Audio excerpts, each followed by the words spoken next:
Hospital का काम पूरा हो चुका है, टेंडर पूरा हो चुका है, वर्क ऑर्डर देना बाकी है। वर्क ऑर्डर देते समय कुछ लोग हाईकोर्ट में चले गए, पूरा सब काम हो गया है। हाईकोर्ट ने वर्क ऑर्डर मत दो ऐसा इशारा किया है, इसलिए म्युनिसिपैलिटी रुकी हुई है। मैं नदीम लारी और आप देख रहे हैं ब्लैक बाम्बू। ब्लैक बाम्बू की नई अपडेट्स के लिए बेल आइकॉन दबाकर सब्सक्राइब करें। गुज़िश्ता दिनों कौसा के टीएमसी हकीम अजमल खान हॉस्पिटल में एक हादसा हुआ था, जिसमें 27 साल की एक महिला की डिलीवरी के बाद मौत हो गई थी। इस मौत पे शहर में जमकर हंगामा हुआ, सियासत भी हुई। इसमें कई एक सियासी नेताओं ने अपना अलग अलग बयान दिया। तो वहीं पर राष्ट्रवादी कांग्रेस पार्टी के शरद पवार गुट के सीनियर नेता, मुमरा कलवा विधानसभा असेंबली के एमएलए और एक्स मिनिस्टर डॉक्टर जितन अवार्ड ने एक वीडियो वायरल किया, जिसमें उन्होंने इल्ज़ाम लगाया कि इस हॉस्पिटल में जो मौत हुई है उसमें सुविधाएं ना होने की वजह से हुई है। ये सुविधाएं पूरी हो जाती, सब कुछ वहाँ पे कंप्लीट होता, लेकिन उसके पहले ही हाई कोर्ट में एक पीआईएल दाखिल करने के बाद ये मामला रुक गया था। इस पीआईएल को दाखिल करने वाले एडवोकेट अबूजर इराकी ने और मुमरा के मशहूर सोशल वर्कर और आरटीआई एक्टिविस्ट हनीफ कामदार ने एक प्रेस कॉन्फ्रेंस करके इस बात की जानकारी दी कि आखिर सच्चाई क्या है, डॉक्टर जितन अवार्ड के इल्ज़ाम में सच्चाई क्या है और उन्होंने इल्ज़ाम क्यों लगाया। हम इस वीडियो को आपको 2 पार्ट में दिखाएंगे। इससे पहला पार्ट अबूजर इराकी का रहेगा और दूसरा पार्ट अब हनीफ कामदार का रहेगा। ऐसे तमाम अपडेट्स के लिए हमारे channel black bamboo media subscribe करें, वीडियो को लाइक और शेयर करें। अस्सलाम वालेकुम, मेरा नाम एडवोकेट अबूजर जावेद इराकी, ये पीसीआर थाना से। मैं हाई कोर्ट के अंदर PIL 24/2022 का एक पिटिशनर हूँ। 4 रोज़ पहले कलवा कौसा के हकीम अजमल खान अस्पताल के अंदर एक दुखद हादसा हुआ, जिसका सबको दुख है, और उसके अंदर जो खातून शहीद हुई, अल्लाह ताला उसको मग़फ़िरत फरमाए और उसके दर्जात को बुलंद फरमाए। ये आज लाइव आने का मकसद ये था कि एक पॉलिटिशियन ने एक स्टेटमेंट दिया कि वर्क ऑर्डर हॉस्पिटल का शुरू करने के लिए वर्क ऑर्डर इशू हो गया था। उसी वक्त कुछ लोग हाई कोर्ट के अंदर गए और उसको रुका दिए। तो ये स्टेटमेंट उन्होंने टीएमसी के ऑफिसर से बात करने के बाद दिया और सारा इल्ज़ाम इस पिटीशन के ऊपर लगाया। तो मैं इस चीज़ को थोड़ा क्लेरिफाई करना चाहता हूँ। ये इंतहाई गैर जिम्मेदाराना स्टेटमेंट है और गलत स्टेटमेंट है। सबसे पहली बात, हमने ये पिटीशन सन 2022 में जनवरी में दाखिल किया, जिसमें पहला मांग हमारा ये था कि कौसा का हकीम अजमल खान अस्पताल एक मुकर्रर मुद्दत के अंदर जल्द से जल्द पूरी तरह से शुरू हो जाए। ये हमारा पिटीशन का पहला प्रेयर है, सबसे पहला मांग, जो जनवरी 2022 में शुरू हुआ। उस वक्त VPP प्राइवेटाइजेशन का कोई मसला नहीं था। ये पिटीशन दाखिल करने के बाद कोर्ट ने कॉरपोरेशन को कहा तुम अपना हलफनामा दाखिल करो।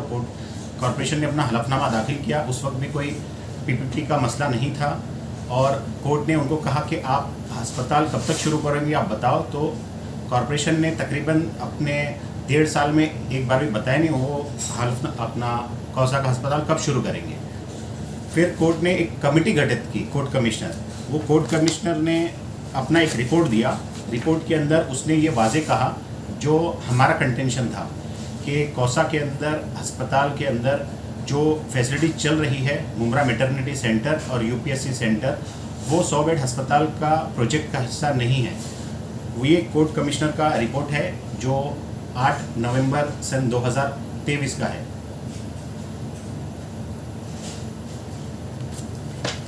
इस रिपोर्ट का जो असल ऑब्जर्वेशन है आखिर पन्ने में, वो ऑब्जर्वेशन के अंदर कोर्ट कमिश्नर ने ये ऑब्जर्व किया है कि जो PIL का मुद्दा है 100 बेड का अस्पताल, वो अब तक शुरू नहीं हुआ है, और जो वहाँ पर शुरू है मुमरा मैटरनिटी होम और UPSC सेंटर, वो पहले से दूसरी जगह मौजूद था, उस जगह से यहाँ पर ला करके मूव किया गया है, यानी कि अस्पताल शुरू नहीं हुआ है।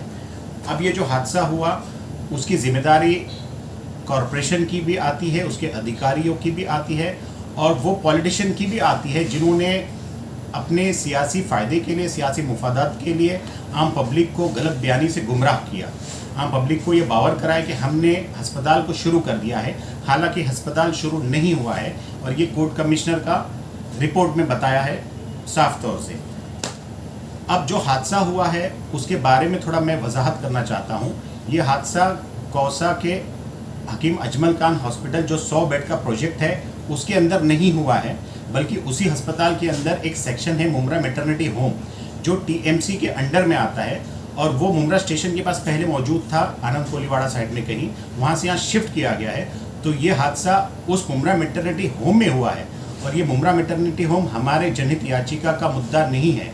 हमारा जनहित याचिका, हमारा PIL का मुद्दा ये है कि भाई ये 100 बेड का जो अस्पताल है 2008 से पेंडिंग था, 2008-14 में इसका वर्क ऑर्डर इशू हुआ और जो अब तक मुकम्मल नहीं हुआ था उसको जल्द से जल्द मुकम्मल किया जाए। तो ये जो बयान दिया गया है किसी सियासी नेता के ज़रिए कि वर्क ऑर्डर इशू होने वाला था, उसी वक्त लोगों ने PIL दाखिल करके उसको रुकवा दिए, ये गलत बयानी है। इसका जो दूसरा जिम्मेदारी जो मैं सियासी रहनुमा पे बताया, उनकी गैर जिम्मेदारी वाले बयान पे बताया कि जिसकी वजह से आम पब्लिक ये समझी कि मुमरा का कौसा अस्पताल शुरू हो चुका है तो वो अपने पेशेंट को वहाँ पर लेके जाना शुरू कर दी। उसका ये साइड इफ़ेक्ट हुआ कि वहाँ पर कोई सुविधा मौजूद नहीं है, ना होने की वजह से या फंक्शन नहीं होने की वजह से इमीडिएटली जो क्रिटिकल मैटर आते हैं उसमें जान और माल का नुकसान हो जाता है। ये कोर्ट कमिश्नर का रिपोर्ट ने उस चीज़ को वाजे किया है कि वहाँ पर जो भी फैसिलिटी चल रही है वो ऑपरेशनल नहीं है। ये मुमरा मैटरनिटी होम के बारे में उन्होंने अपना कमेंट्स पास किया है कि उसके अंदर pre operative ward, post operative ward और NICU आर नॉट फंक्शनल, अब तक शुरू नहीं हुआ है और उसके अंदर जो भी इक्विपमेंट है वो अब तक अनओपन्ड है, अनयूटिलाइज्ड है और उसके अंदर मुमरा मैटरनिटी होम के अंदर पीरियडिशन भी अब तक पोस्टेड नहीं है और वहाँ पर मुमरा मैटरनिटी होम के अंदर स्टाफ की भी किल्लत है, उसका भी पूरा रिपोर्ट के अंदर वजाहत से आ गया है। वहाँ पर मेडिकल ऑफिसर सिर्फ एक है, RMO भी सिर्फ एक है और स्टाफ वगैरह 15 है। तो ऐसा करके उसका तफसील आ गया। अब कुछ पॉलिटिशियन ने ये भी बयान दिया कि हमारा जनहित याचिका PPP के अगेंस्ट में है, उसके खिलाफ में है। ये बयान भी नामुकम्मल है और गलत है। वो ऐसे कि जब हमने जनहित याचिका दायर किया तो उस वक्त में PPP का कोई मुद्दा था ही नहीं। हमारा PIL दाखिल करने के बाद अस्पताल को अनंत फनन में मुमरा मैटरनिटी सेंटर को यहाँ पर शिफ्ट किया गया और कोर्ट में बताया गया कि हमने अस्पताल को शुरू कर दिया, लेकिन कोर्ट उस बात से सेटिस्फाई नहीं हुई तो उन्होंने कमिश्नर गठित की। अब जो बात आ रही है कोर्ट के अंदर का कि क्या हुआ, तो कल उसकी 12 तारीख को हियरिंग हुई है, सुनवाई हुई है और वो सुनवाई के अंदर हमने अपना जो तर्क है वो सब रखा है मुसलसल तौर पे और हम ये चाह रहे हैं कि जो कौसा का मुमरा हकीम अजमल खान अस्पताल है वो पूरी तरह से ओपन हो जाए आम पब्लिक के लिए। कॉरपोरेशन ने जो शुरुआत में हलफनामा दाखिल किया और उनके टेंडर डॉक्यूमेंट के मुताबिक उसके अंदर जो भी फैसिलिटी मिलेगी वो शुरुआत में सिर्फ बिलो पॉवर्टी लाइन पब्लिक को ही मिलेगी, उसके अलावा किसी और का जिक्र नहीं किया गया था। तो हमने उस चीज़ की कोर्ट के अंदर उनसे वजाहत चाहिए। ये उनका टेंडर डॉक्यूमेंट है जिसके अंदर सिर्फ बिलो पॉवर्टी लाइन के पेशेंट का ही जिक्र किया गया था। हालांकि TMC के अधिकारी और पॉलिटिशियन ये बावर करा रहे थे कि अस्पताल सबके लिए फ्री है और इस पर कैशलेस काउंटर है, लेकिन इसका सुविधा लेने वाला है कौन? बिलो पॉवर्टी लाइन की बात होती है तो उसका जो डेफिनेशन है वो डेफिनेशन के अंदर मुमरा के अक्सर आवाम नहीं आते। इसका मतलब वो अस्पताल जब शुरू हो जाएगा तो मुमरा के अक्सर आवाम उसका बेनिफिट लेने से वंचित हो जाएंगे। तो हम उस चीज़ का तर्क बड़ी मजबूती के साथ हाई कोर्ट के अंदर रख रहे हैं। अब हमने जो हाई कोर्ट के अंदर तर्क रखा है कि हॉस्पिटल ऑलरेडी प्राइवेटाइजेशन हो चुका है और ये प्राइवेटाइजेशन प्लेटिनियम हॉस्पिटल करके एक हॉस्पिटल है, उसको उसका टेंडर को अवार्ड किया गया है और इस बात को कोर्ट कमिश्नर ने अपने रिपोर्ट के अंदर बताया है कि अस्पताल को प्राइवेटाइजेशन कर दिया गया है और इसका टेंडर को प्लेटिनियम हॉस्पिटल प्राइवेट लिमिटेड को अवार्ड दे दिया गया है। हमने अब कोर्ट के सामने बताया कि अगर ये सिर्फ प्राइवेट तर्क पे चलेगा और उसके बेनिफिशियरी सिर्फ बीपीएल वाले होंगे और येलो और ऑरेंज राशन कार्ड होल्डर होंगे तो मुमरा की अक्सर आवाम उससे वंचित हो जाएगी। और ये जो कौसा का अस्पताल है वो कलवा का छत्रपति शिवाजी महाराज अस्पताल का एक्सटेंशन सेंटर है और ये एक्सटेंशन सेंटर भी इनके टेंडर डॉक्यूमेंट के ज़रिए ही हमको पता चला। तो हमने कोर्ट के अंदर ये कहा कि कौसा का जो अस्पताल है वो छत्रपति शिवाजी महाराज कलवा अस्पताल के तर्क पे ही चलाया जाए और कौसा का छत्रपति शिवाजी महाराज अस्पताल का एक्सटेंशन सेंटर होने के नाते उसको भी फ्री किया जाए तमाम पब्लिक के लिए, तमाम पेशेंट के लिए, क्योंकि कलवा का जो अस्पताल है वो फ्री है तमाम पेशेंट के लिए। इसकी जानकारी हमने आरटीआई के ज़रिए निकाली।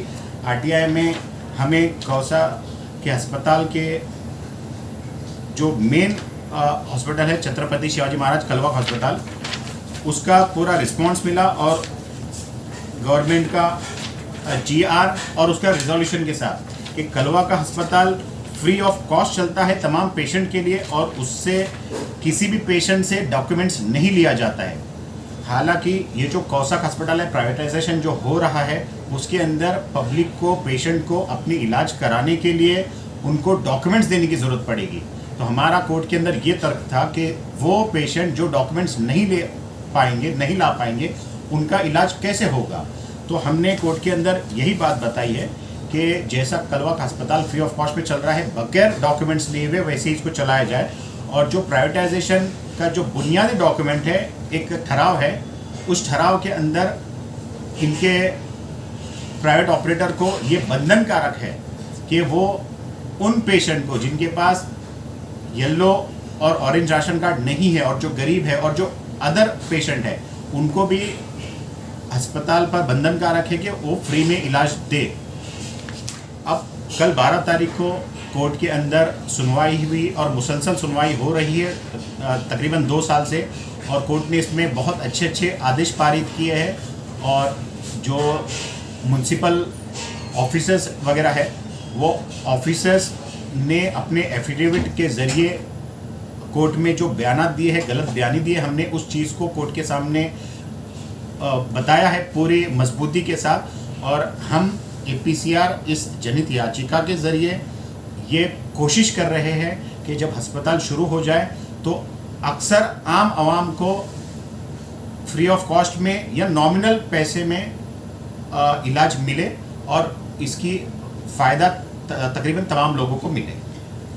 जो महिला की मौत हुई है इस मौत के मुद्दे को भी कल कोर्ट में उठाया गया था, तो इस पर क्या बहस हुई, क्या बात थी? इस पे हमने बताया कि जो बताया गया है कि पीआईएल के वजह से अस्पताल शुरू नहीं हुआ और एक महिला की मौत हो गई, तो हमने उनको कोर्ट को वाज़ेह तौर पे बताया कि जो अस्पताल है वो शुरू नहीं हुआ है और जो महिला की मौत हुई है उसी अस्पताल के अंदर चलने वाले मुमरा मैटरनिटी होम में हुई है।